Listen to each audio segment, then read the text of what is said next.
The night was alive with electricity. The stage lights glowed, the audience buzzed with whispers, and behind the massive America's Got Talent logo, a nervous teenager from the Philippines waited for his name to be called. His name was Noel Santos, a 17-year-old boy from Manila who had never set foot in America before this very moment. He clutched the microphone like it was his lifeline, his fingers trembling not from fear, but from an uncontainable mix of excitement and disbelief. He had dreamed of this day for as long as he could remember. Back home, Noel worked at a small carinderia, his mother's roadside eatery, singing to customers to earn extra tips. They didn't have much. Their house was made of patched wood and rusted tin, but what it lacked in luxury, it overflowed with love and laughter. His mother, Celia, always told him, "Anak, if you sing with your heart, people will feel your soul." And tonight, the whole world was about to feel it. As the backstage producer motioned to him, Noel took a deep breath. The curtains parted. A burst of applause filled the massive AGT theater. Cameras turned toward him, faces leaned in with curiosity.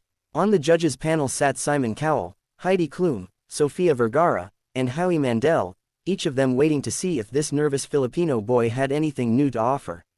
Simon's gaze locked on him almost instantly. Noel could feel it, a mix of skepticism and intrigue. Simon leaned forward, resting his chin on one hand, a faint smirk on his lips.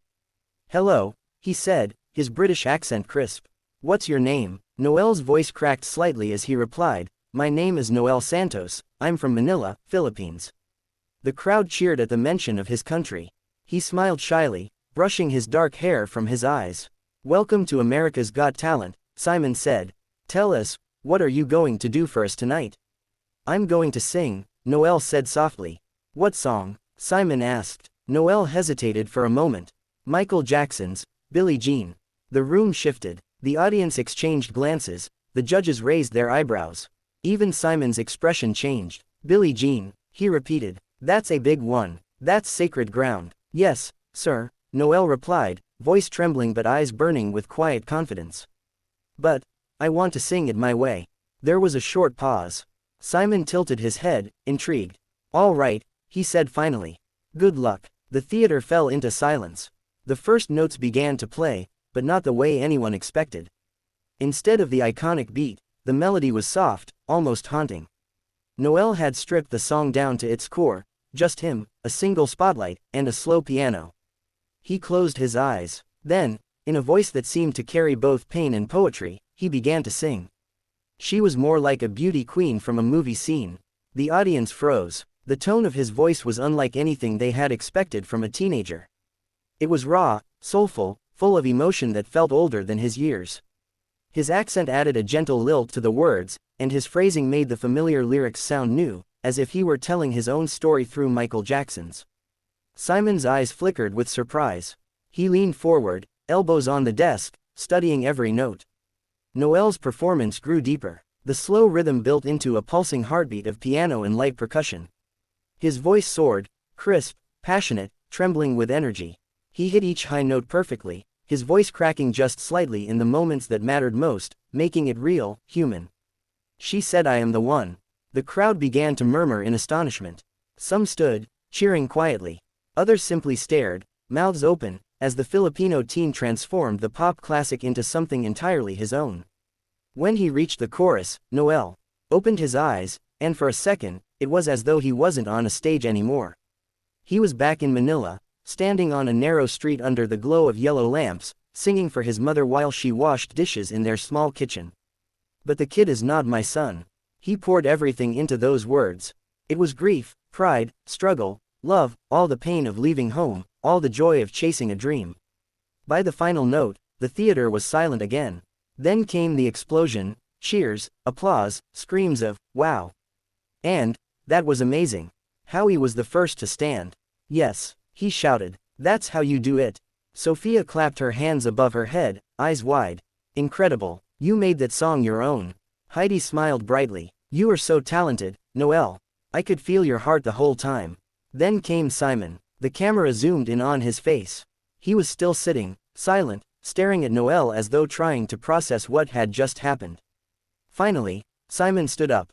The audience gasped. "Noel," Simon began, his voice steady, "I've heard thousands of versions of that song, and I've heard many people try to copy Michael Jackson. But you," he pointed to Noel, "you didn't copy him. You reinvented it, you turned it into your story. That was brilliant." Noel's hands flew to his mouth. Tears welled in his eyes. The audience roared. Simon smiled, an actual, genuine smile, and pressed the golden buzzer.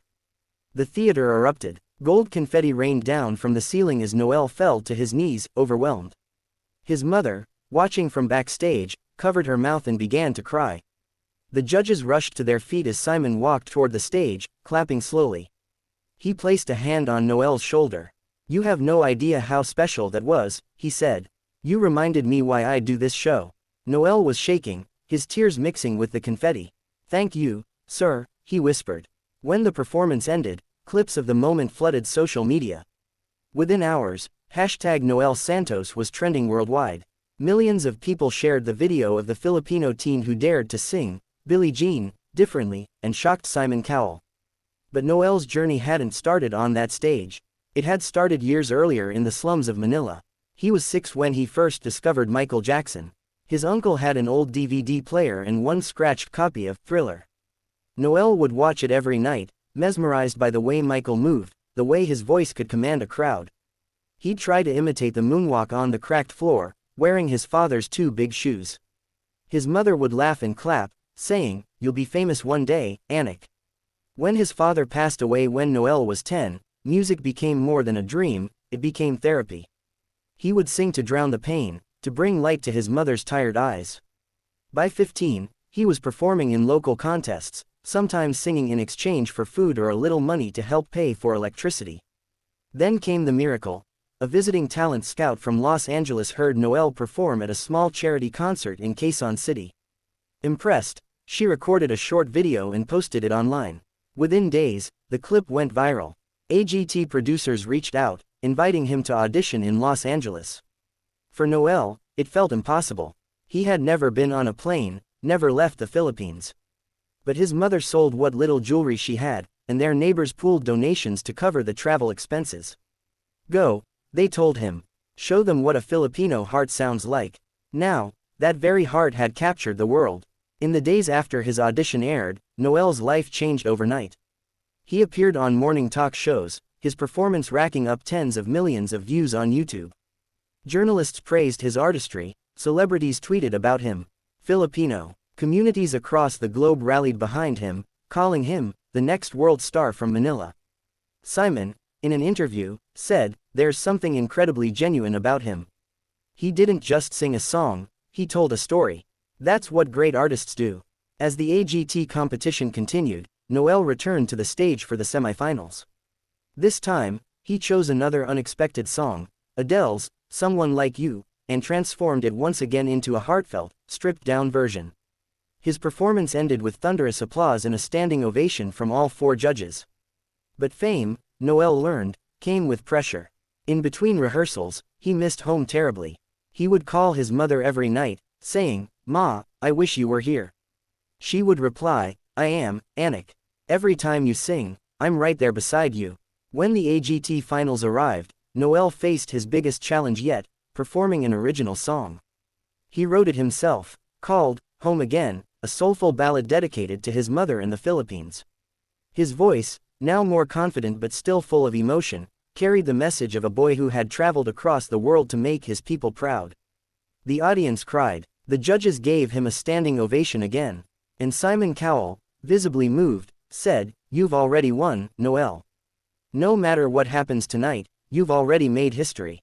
Noel didn't win the competition that year, but he didn't need to. The world had already crowned him a star. Music labels lined up to sign him. Talk shows invited him. He returned to Manila as a hero, welcomed at the airport by a sea of fans waving flags and banners that read, "Proud to be Filipino." The same small carinderia where he once sang for tips was now decorated with newspaper clippings and photos of him on the AGT stage. His mother hung the golden confetti inside a glass frame on their wall. Months later, Noel released his debut album, Heart of Manila, which included his haunting rendition of Billie Jean. It debuted at the top of streaming charts across Asia and entered the US Billboard 200, a first for a solo artist from the Philippines. But even amid global fame, Noel remained humble. In interviews, he always credited his mother and his country. "I'm just a kid who sang for his mom," he'd say. "Everything else is a blessing." Years passed. Noel continued performing around the world: London, Tokyo, Los Angeles, Dubai. In one concert, Simon Cowell himself appeared as a surprise guest. The two embraced on stage to thunderous applause. "I told you, you were special," Simon said with a grin. "And you proved me right." That night, as Noel sang Billie Jean again, the same slow, emotional version that started it all, he glanced at the massive crowd before him. Tens of thousands of fans swayed with their phones' lights, their faces glowing in admiration. He smiled, tears glistening in his eyes. He remembered the narrow streets of Manila, the soft hum of his mother's voice, the dream that once felt too far away. And now, standing under the bright stage lights, he realized something: the dream wasn't just his. It belonged to every kid who sang on the streets, every parent who believed in their child, every Filipino who dared to dream beyond the islands. When the last note faded, the audience roared.